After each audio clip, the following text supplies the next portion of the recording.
ಸ್ನೇಹಿತರೆ, ನಮ್ಮನೆ ಬಬ್ಲು ಕೊಳಕ ಮೊದಲೆಷ್ಟು ಚಂದ ಇದ್ದ ಹುಡುಗ, ಈಗ ಅವನು ಟಚ್ ಆದ್ರೆ ಮೈಯೆಲ್ಲ ತುರಿಸ್ತದೆ. ಹಾಗೆ ಮಾಡ್ಕೊಂಡಿದ್ದಾನೆ ನೋಡಿ. ಇವನ ಕಲರ್ ನೋಡಿ, ಈಗ ಆರೆಂಜ್ ಆಗಿದ್ದಾನೆ. ವೈಟ್ ಕ್ಯಾಟ್, ಇವನು ಆರೆಂಜ್ ಆಗಿದ್ದಾನೆ. ಏನು ಗೊತ್ತಾ, ಕೋಮ ಸೌಹಾರ್ದತೆಯ ಮಂಗಳೂರಿನ ಬಗ್ಗೆ, ಹಿಂದುತ್ವದ ಪ್ರಯೋಗಶಾಲೆ ಮಂಗಳೂರ ಬಗ್ಗೆ ಎರಡು ಮಾತನ್ನು ಹೇಳಿದ್ದೇನೆ ನಾನು. ನನಗೆ ತಿಳಿದ ವೇದಿಕೆ ಮೇಲೆ ನಿಂತು ಒಂದೆರಡು ಮಾತನ್ನು ನಾನು ಆಡಿದ್ದೇನೆ. ಅದನ್ನು ನನ್ನ ಯೂಟ್ಯೂಬ್ ಚಾನಲ್ಗೆ ಅಪ್ಲೋಡ್ ಮಾಡಿದ್ದೇನೆ. ಇಷ್ಟ ಆದವರು ದಯವಿಟ್ಟು ನನ್ನ ಯೂಟ್ಯೂಬ್ ಚಾನಲನ್ನು ಸಬ್ಸ್ಕ್ರೈಬ್ ಮಾಡಿ ಮತ್ತು ಪ್ರೋತ್ಸಾಹ ನೀಡುತ್ತೇನೆ. ಮಾಡೋಣ ಬಬ್ಲಿ, ಇವರೇ ಈ ಥರ ಮಾತಾಡ್ತಾ ಇದ್ದಾಳಲ್ಲ, ಇವಳು ಅಮ್ಮ ಯಾಕೆ ಹೀಗೆ ಮಾತಾಡ್ತಾ ಇದ್ದಾಳೆ ಅಂತೇಳಿ ಯಾವಾಗ ಅವ್ಳು ಮಾತಾಡಿಸ್ತಾ ಇದ್ದು ಬೇರೆ ದೇವತನಿಗೆ ರೀತಿಗಳು ಮಾತಾಡ್ತಾ ಇದ್ದಾರೆ. ಅವನಿಗೆ ಟೆನ್ಷನ್ ಆಯ್ತಾ ಅಲ್ಲ ನಮಗ.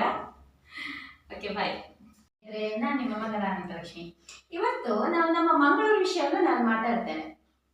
ಹಿಂದುತ್ವದ ಪ್ರಯೋಗಶಾಲೆ ಅಂತ ಹೆಸರು ಪಡ್ಕೊಂಡಂಥ ನಮ್ಮ ಮಂಗಳೂರು ನೋಡಿ. ಇವತ್ತು ಕ್ರಿಸ್ಮಸ್ ಹಬ್ಬ ಅಲ್ವಾ.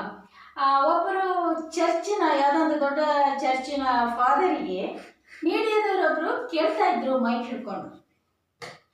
ಈ ಪುಸ್ವಾರ್ ಅಂತೇನೋ ಹೇಳ್ತಾರಲ್ಲ, ಅದು ಫಾರಿನಲ್ಲಿ ಮಾಡ್ತಾರೆ, ನೀವು ಇಲ್ಲಿ ಮಾಡ್ತಾ ಇದ್ದೀರಲ್ಲ, ಅದೇನೋ 21 ಬಗೆ ತಿಂಡಿಯನ್ನು ಹಂಚೋದು ಎಲ್ಲರಿಗೂ, ನೀವು ಮಾಡ್ತಾ ಇದ್ದೀರಲ್ಲ ಅಂತ ಅವ್ರು ಪ್ರಶ್ನೆ ಮಾಡಿದ್ರು. ಅದಕ್ಕೆ ಆ ಫಾದರ್ ಹೇಳಿದ ಉತ್ತರ ಏನು ಗೊತ್ತಾ? ಹೌದು, ಇದು ಒಂದು ಸೌಹಾರ್ದತೆಯ ಸಂಕೇತ. ಮಂಗಳೂರು ಮುಖ್ಯವಾಗಿ ನಾನು ಉಲ್ಲೇಖ ಮಾಡ್ತಾ ಇರೋದು ಫಾದರ್ ಮಾತನ್ನ.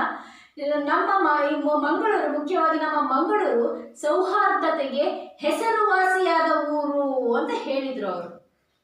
ಅದನ್ನು ಏನು ಹೇಳುವ ಹಾಗಾಗಿದೆ, ಈಗ ಹಿಂದುತ್ವದ ಪ್ರಯೋಗಶಾಲೆ ಅಂತ ಹೇಳುವ ಮಟ್ಟಕ್ಕೆ ಕೆಲವರು ತಗೊಂಡು ಹೋಗಿದ್ದಾರೆ. ಹಿಂದುತ್ವದ ರಾಜಕಾರಣಿಗಳು ಇದನ್ನ ಯಾವ ರೀತಿ ನಮ್ಮ ಮಂಗಳೂರನ್ನ ಅವರು ಒಂದು ಪ್ರಮೋಟ್ ಮಾಡ್ತಾ ಇದ್ದಾರೆ.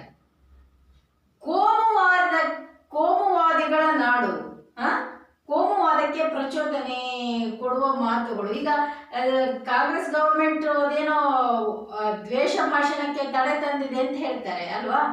ನೀವು ಯೋಚನೆ ಮಾಡಿ, ನಮ್ಮ ನಾಯಕರು ಅವರು ವೇದಿಕೆ ಮೇಲೆ ನಿಂತು ಆಡುವ ಮಾತುಗಳು ಏನು ಹೇಳಿ.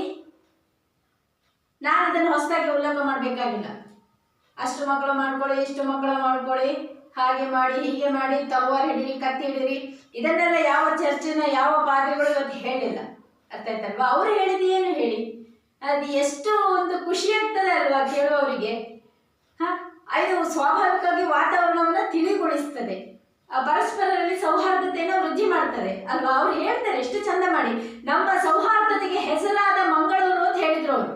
ಕೋಮು ಗಲಭೆಗೆ ಹೆಸರಾದ ಮಂಗಳೂರು ಹಿಂದುತ್ವದ ಪ್ರಯೋಗಶಾಲೆ. ಇಂಥ ಹೆಸರು ಎಲ್ಲಿಂದ ಬಂತು ಮಂಗಳೂರಿಗೆ? ಇದಕ್ಕೀಗ ಒಂದಿಷ್ಟು ಜನ ಹೇಳ್ತಾರೆ, ಏನ್ ಹೇಳ್ತಾರೆ, ರೈಸ್ ಬ್ಯಾಗಿಗೆ ಸೇಲ್ ಆಗುವವರು ರೈಸ್ ಬ್ಯಾಗ್ ಕೊಟ್ಟು, ಎಂತ ಹೇಳ್ತೀರಿ ನೀವು? ರೈಸ್ ಬ್ಯಾಗಿಗೆ ನೀವು ಕೊಟ್ಟು ನೋಡಿ, ಅವರು 1 ರೈಸ್ ಬ್ಯಾಗ್ ಕೊಟ್ಟು ನೀವು 10 ರೈಸ್ ಬ್ಯಾಗ್ ಕೊಟ್ಟು ನೋಡಿ.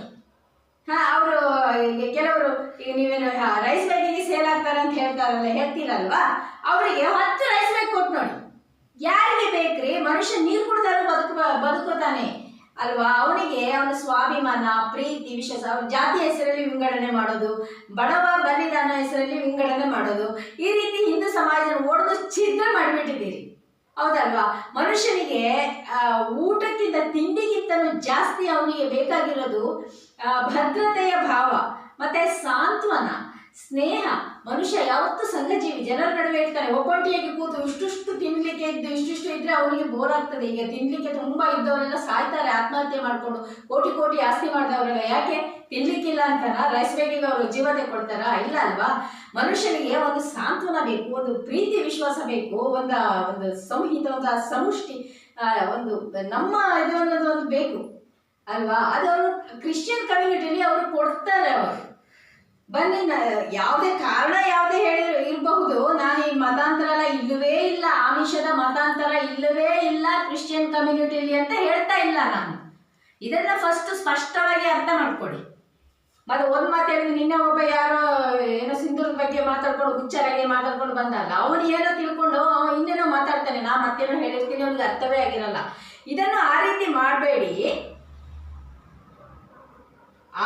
ಆಮಿಷದ ಮತಾಂತರ ಮಾಡುವವರು ಕ್ರಿಶ್ಚಿಯನ್ ಕಮ್ಯುನಿಟಿಯಲ್ಲಿ ಇದ್ದಾರೆ. ನಮ್ಮ ಕುವೆಂಪು ಅವರು ಹೇಳಿದ್ರು, ಒಂದ್ ಕಡೆ ಹೇಳ್ತಾರೆ ಅವರು ಏನಂತ ಹೇಳಿದ್ರೆ, ನಮ್ಮ ಮಕ್ಕಳನ್ನಾದ್ರೂ ಮಾರ್ತಾರೆ, ಮತಾಂತರ ಮಾಡ್ಲಿಕ್ಕೆ ನಮ್ಮ ಹೆತ್ತು ಮಕ್ಕಳನ್ನ ಬೇಕಾದ್ರೂ ಅವ್ರು ಮಾರಾಟ ಮಾಡ್ತಾರೆ ಅಂತ ಹೇಳಿದ್ದಾರೆ ಒಂದ್ ಕಡೆ. ಅದಿಲ್ಲ ಅಂತ ಹೇಳ್ತಾ ಇಲ್ಲ. ಹಾಗಂತ ಎಲ್ಲವನ್ನೂ ನೀವು ಒಂದೇ ತಕ್ಕಡಿಯಲ್ಲಿ ಹಾಕಿ ತೂಗಬೇಡಿ. ಮತ್ತೆ ಅವ್ರ ಸಮಾಜಕ್ಕೆ ಅವರದ್ದು ಕೊಡುಗೆ ಎಷ್ಟಿದೆ ಅದು ಅದನ್ನೆಲ್ಲ ನಾವು ಒಳ್ಳೆ ಗುಣವು ಶತ್ರುವಲ್ಲಿ ಇದ್ರೂ ನಾವು ಅದನ್ನ ಮೆಚ್ಚಬೇಕು. ಅವರೇನು ನಮ್ಮ ಶತ್ರು ಅಲ್ಲ, ಸಹಬಾಳ್ವೆ ಮಾಡೋದು, ನಮ್ಮ ಸಹ ನಾಗರಿಕರು, ನಮ್ಮ ಜೊತೆಗೆ ಇರುವವರು. ಹೌದಾ? ನಾನು ಬಹಳ ಒಂದು ಮನಸ್ಸಿಗೆ ತಾಗಿತ್ತು, ಹೃದಯಕ್ಕೆ ತಾಗಿತ್ತು. ಅವರು ಎಷ್ಟು ಚಂದ ಹೇಳಿದ್ರು ಗೊತ್ತಾ, ಸೌಹಾರ್ದತೆಗೆ ಹೆಸರುವಾಸಿಯಾದಂತ ನಮ್ಮ ಮಂಗಳೂರು ಅಂತ ಹೇಳಿದ್ರು. ಎಷ್ಟು ಖುಷಿ, ಎಷ್ಟು ಸ್ವಾಭಿಮಾನ, ಎಷ್ಟು ಇದಾಯ್ತು ನಮಗೆ ಅಲ್ವಾ. ನಮ್ಮ ಮಂಗಳೂರು ಶಾಂತವಾಗಿರುವುದು ಯಾರಿಗೆ ಇಷ್ಟ ಇಲ್ಲ? ರಾಜಕೀಯ ಹಿಂದುತ್ವವಾದಿಗಳು ಇದನ್ನ ಕೋಮುವಾದದ ಪ್ರಯೋಗಶಾಲೆ, ಹಿಂದುತ್ವದ ಪ್ರಯೋಗಶಾಲೆ ಮಾಡಿದ್ದಾರೆ. ಈಗ ಹೇಳಿ, ದ್ವೇಷ ಭಾಷಣಕ್ಕೆ ಕಡಿವಾಣ ಬಿದ್ದಿದ್ದು ಒಂದು ಹಂತದಲ್ಲಿ ನಾವು ಒಂದು ಲೆಕ್ಕದಲ್ಲಿ ಅದನ್ನು ಒಪ್ಪಬೇಕು ತಾನೆ. ಈ ರೀತಿ ಮಾತುಗಳು ಯಾವಾಗ ನಮ್ಮ ನಾಯಕರಿಂದ ಬರೋದು? ಅಷ್ಟೇ. ನಮಸ್ಕಾರ.